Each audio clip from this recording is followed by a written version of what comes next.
reigning wonder. And then Yogananda adds this note. This demand, especially, should be repeated mentally with deep concentration until the prayer thought becomes fixed in your superconscious by the conviction born of deep faith. Well, I don't have anything left to talk about after that, because he says it all. But I better talk, so.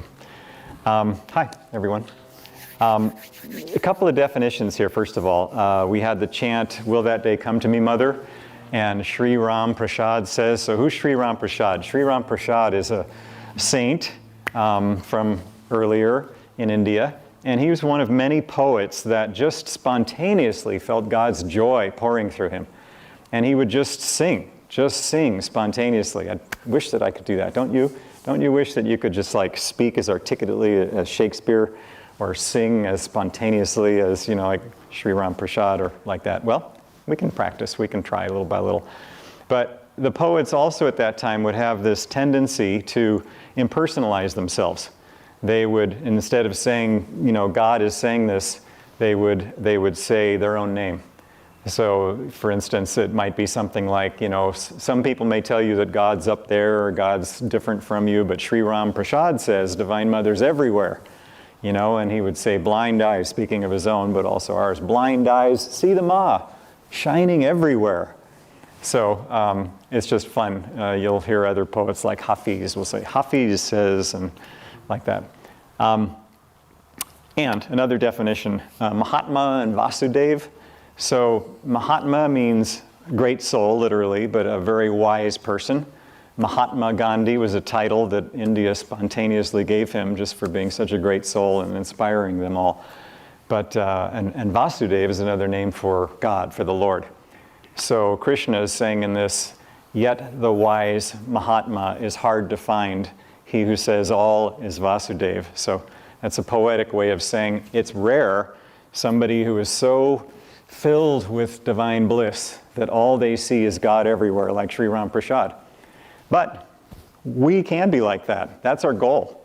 The only thing is just a matter of remembering it. Gosh darn it, how come we don't do that all the time? There's a word smriti that means divine remembrance. And I have yet to meet a person named Smriti. Well, no, actually, I think I did know somebody named Smriti. Kind of a fun name, but just divine remembrance. And that's what all of these chants, songs, great teachers, readings, all of this stuff, it's just designed to help us remember the truth of who we are. Now, there are some people that have practiced remembering that and are good examples for us, and we've seen them. This line of gurus, for example, all the other great souls, that's Yogananda's mom up there. What we're trying to do is allow God to express through us in His own delightful way, His own unique way. You've heard the metaphor of just the waves on the ocean. So God is all of this. And we're expressions, we're just waves in that expression. I think of it as God kind of waving at us. So as we look out and we see all these different faces, it's just another expression, just like we are. It's God saying, hi, I'm here too. Hi, I'm here too. The things that are challenging for us, the things that are devastating, sorrowful, the things that we don't understand going on in the world, the destruction, the harm, the hurt, plus all the joy, plus all the giving and compassion. It's all God's ocean. Now, why it has to be that way, I can't say. The great saints have said that when you know God, you will know and you accept it. You say, okay, even Yogananda would argue with God and Divine Mother. It's like, why do you have people suffer? This isn't fun. Yes, it's just your cosmic dream, but we're in the dream and we take it seriously. But then he said, okay, all right, I realize it's your divine play. The main thing is for us, if we are feeling suffering, if we are feeling separate somehow from that oneness, that divine consciousness, what do we need to do to get back to that? And so there are some specific things. One thing Yogananda said, and we heard it in a reading, was open that spiritual eye in me that sees God everywhere. So this is the point of divine consciousness in the body, then the front part of our brain. And in meditation, we lift our gaze internally, focus at that point. Concentrating helps lift the energy up in our energy center through the spine and focus it here. And this is the point that we realize, we make that connection with our divine self. So Yogananda said that actually one thing he recommended highly was to just, whenever we think about it, bring our attention to this point. It doesn't mean looking cross-eyed up at it or staring at somebody else's, forehead, but it's good to just remember that God is shining through us, through that spiritual eye, that it is in everyone. Blind eyes see the Ma hiding everywhere. So, when you do see God in everyone, it just fills you with, compassion and bliss. I think of Swami Kriyananda, and you'll hear his name often. He's the founder of Ananda and was just a great example of a wonderful disciple who lived only to serve his guru's mission, which was only to serve God's mission, which is just to help us all find happiness. But he did it with such exquisite honesty and energy and compassion, just nothing held back. But he also, towards the end of his life, just felt what we're talking about, seeing God in everyone, feeling God's presence so much in his heart, he would just break up. He would weep. He would find it hard to keep talking. And, we don't want to, I wanted to say that's our goal, that's where we want to get. And we don't necessarily want to be incoherent, not be able to talk. But on the other hand, if we're feeling that kind of bliss, I'm all for it. The saints would say sometime that just rolling on the ground, just feeling God's joy, that bliss, we tend to be very careful here in America about looking bad, looking embarrassed, and that's just a perfect ground of opportunity for Divine Mother to sort of tickle us a little bit, to make sure we don't take ourselves too seriously. I observed that just as we began service. Before service, I told Zach, remind me anything I forget, and we kind of had a laugh about that. And then we walked up here and Zach said, the voice of God. And he did exactly what I asked. But in hindsight, my ego said, why didn't anybody tell me? Sort of lightheartedly. But do you notice that there's a tendency sometimes, if people make a comment, that there's any possibility where you don't appear as perfect as you think you ought to be, perfect not in the divine sense, but in the worldly opinion sense, there's a tendency to defend that and say, oh, I'm justified because one of the techniques of becoming a saint is to not defend the ego. It's just not worth defending, as a friend of mine said once. There's a book, actually, that you may be aware of, Sadhu Beware. And this was an expression that Ramakrishna had when one of his disciples was talking about, there's a friend of mine, a lady in this case, and he was a monastic, and he was saying, I'm going to be hanging out with her, but it'll be okay because I can focus. And Ramakrishna said, Sadhu, beware. So keep your focus, keep your eyes on the divine prize. So Swami wrote this book of advice to not just monastics, but all of us on, if you're really serious about letting go of the ego, here's some specific techniques to do. And I imagine it's down in our bookstore, and I would highly recommend getting it if you don't already, if you're serious about this. Let's say sincere about this, because serious kind of sounds serious. But we're sincere about finding the truth. That book has things, like I said, of if you're criticized, don't defend yourself. If you thought of something first, but somebody else gets the credit, what's the tendency?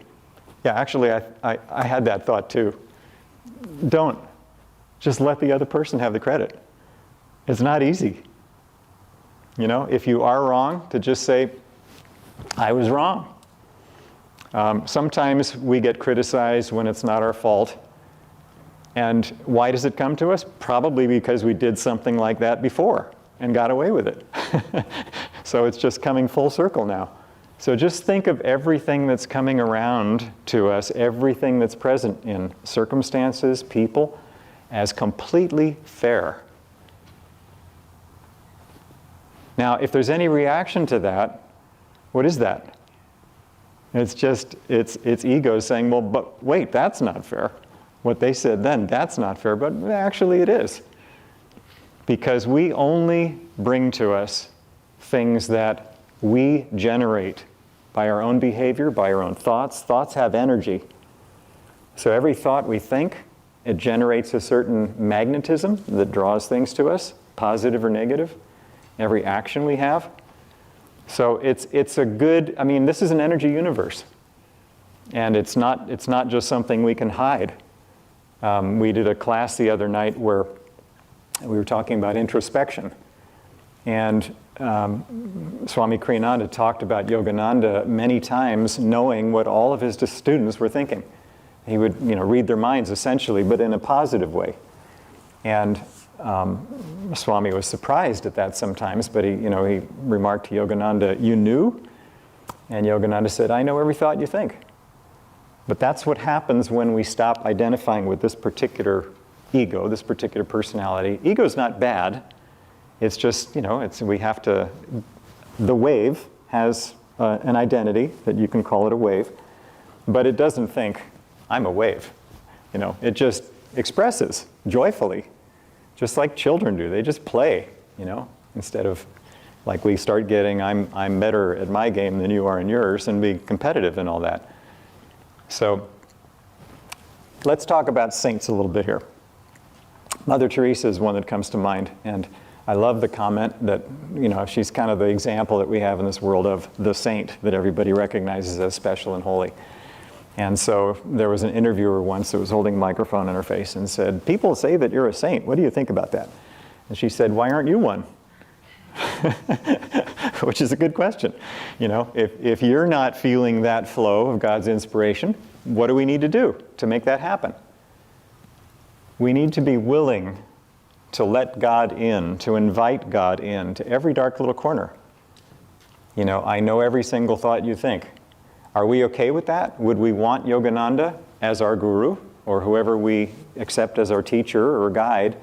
Would we want that person to know everything about us? To shine that light into every single dark corner? If not, why not? What are we trying to hide? What are we trying to defend?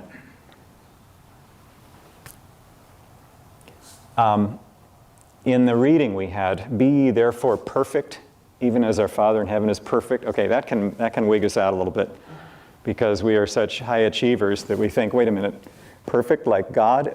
Excuse me, this is a little, okay.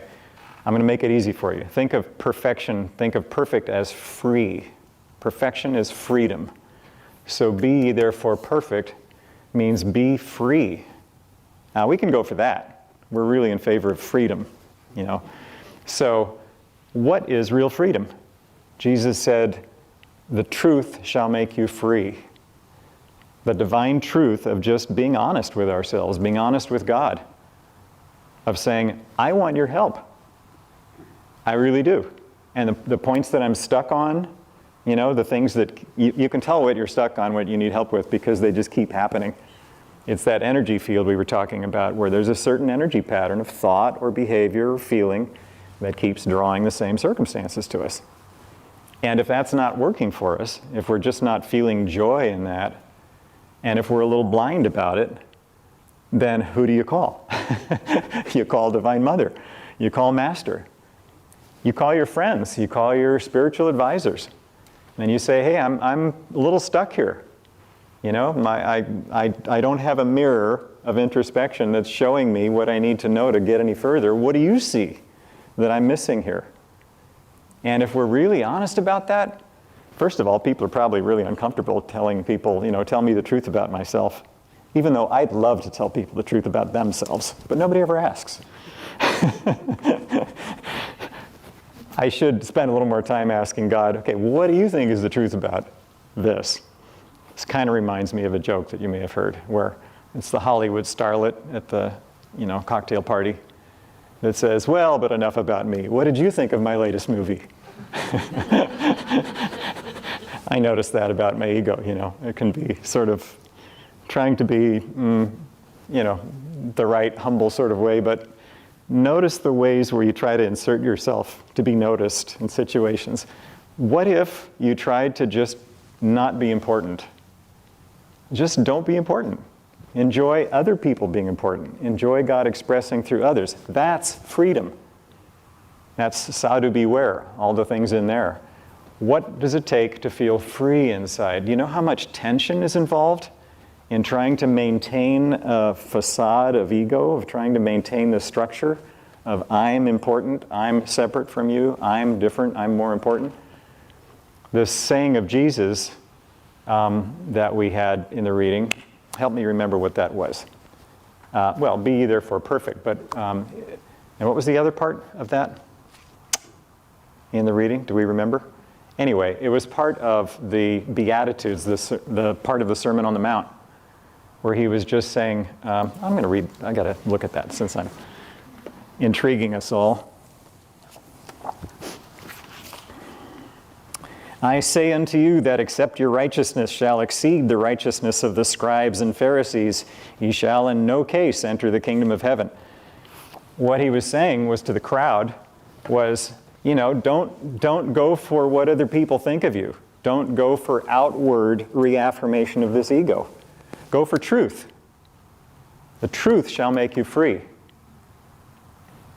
So, getting back to Mother Teresa, one thing that's nice is just I was looking up a little bit about her, and there was just a simple little, you know, bio that the websites have, and it's born 1910, died 1997, occupation saint. I thought, isn't that great? Have you ever filled out one of those applications and it says occupation, and think, what is my occupation? What am I occupied with most of the time? What do I identify with? Well, why not put saint? It's intriguing, isn't it? And if that seems like an ego affirmation, you know, oh, I'm a saint or I'm trying to be, well, it's nice to at least affirm the direction you're going. And if somebody says, you think you're a saint? I say, well, why aren't you one? You know, why aren't we all trying to do that which makes us free? Well, the reason, you can see it in the world around us and in our own lives too, is that it seems a little too, we don't want to give it up. We like our identity. I guess we like the familiar. But after a while, it just gets to be the familiar, monotonous pain that's just not as high as we know. And we have felt that sometimes when we have just let ourselves be honest, open-hearted, when we've let ourselves not be important and really be present with somebody else. I hate to keep referring to, well, I don't hate, but I mean, I'm referring to Swami Kriyananda just because he was such a great example of this, and it's nice to have good examples that we know in our lives, and I'll mention a few more in a minute, but I can think of a circumstance where I know that he was the one and only talk that I had with him where I was going through a hard time, and he said, let's talk. So, blessing of my life, but I only knew later that at that time he was going through a circumstance that was not an easy circumstance, and I would have been really preoccupied with that, were I in anything like that. You wouldn't have known a bit of it. He was completely with me and just completely with my reality and saying, okay, you know, what do we need to do here? All right, well, here's another option. Let's try this. It was so freeing to be with somebody that was just there to support me, that had my highest good in mind. And so that's an example of what we can do.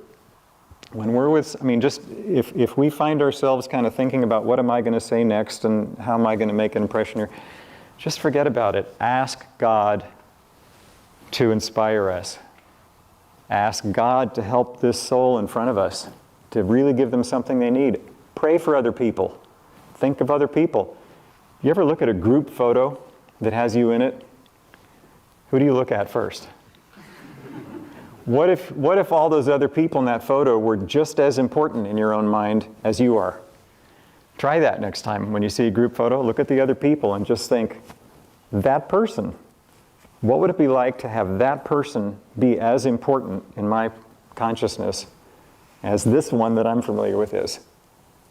It's freeing, it's expansive. And the saints are simply us earlier no, later, were them earlier, who've practiced these things. What I'm trying to say is the saints are not different than us. They are us. They were us. They were going through exactly the same stuff as we are. And it's okay. It's perfect to be a third grader just saying, I'm in third grade. I used to be frustrated not knowing as much as those older kids did. And, you know, it was hard on me and it was uncomfortable for the people around me. It's like, what are you so upset about? Poor kid. But I think we had a memory of that we could be more, you know. So I think we all have that angst when we're teenagers, you know, that we know we could be more, but it's just all going crazy. Well, it's all right. And just as you, as a parent, loves your teenager, even though they're going crazy, you know, you just want nothing but their own happiness. They have to go through what they have to go through to achieve that happiness. They have to do it on their own. And God knows that about us. You know, we have our own unique story, and we know that it's meaningful, but it really is meaningful to the extent that we can just remember to bring God into it all the time. Ask God, think through me, act through me, sing through me. You know, be a creative artist through me. Whatever it is that your talent is, God does not want to waste that talent. That's a unique individual expression that God's doing. That's the wave that God's waving right now. That's the instrument in the orchestra that's happening.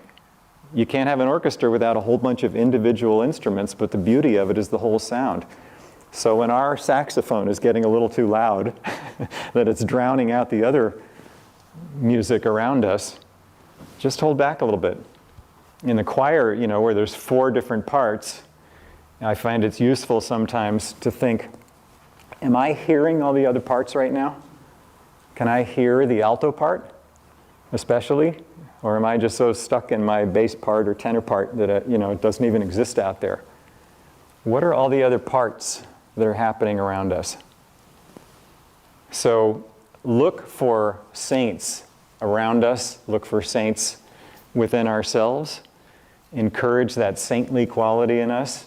How do you define a saint? What is that? That's another word we ought to talk about. You look it up and it basically says a person who's generally acknowledged as having moral values and kind and patient. Well, we're that. We can do that. You know, we wouldn't be here today if we weren't that already.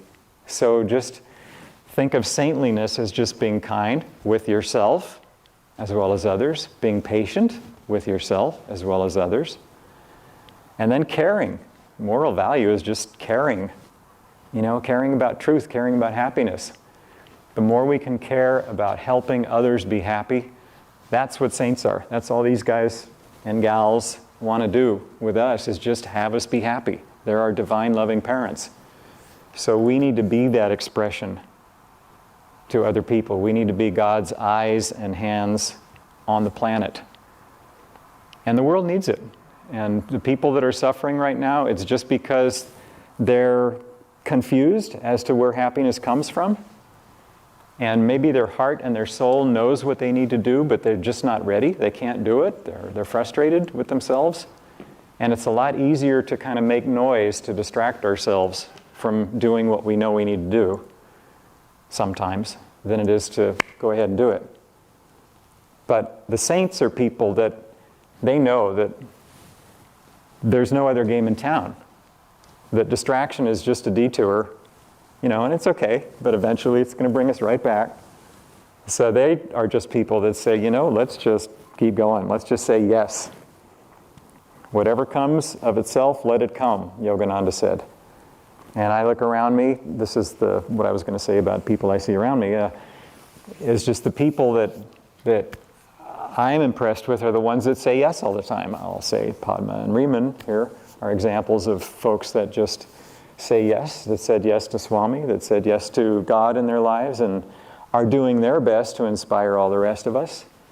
And I think of Zach at the farm, Haley at the farm, all that they've done to spread magnetism, you know, and even in the midst of personal struggle, just expressing honestly what's happening That's something Swami Kriyananda did. Even in the midst of personal struggle, he would express honestly what he was going through. And we can relate to that. It makes it okay to be human. You know, if we're feeling tense about being ourselves, relax, it's okay. We are a child of a loving God. And we're just here to help each other. So, saints alive, let's be saints together and try to remind each other who we are. Okay. And on that note, I would like to invite Shay and Jacob up and help me sing a song. This is called Desert Solitude. And we had an oratorio a couple of weeks ago. We did most all of the songs in it, but there were a couple that we didn't do. And this is one of them. It's a really beautiful one. And it is describing John the Baptist, who was a good example for the rest of us of just being one-pointed about focusing on God. So let's be inspired in that.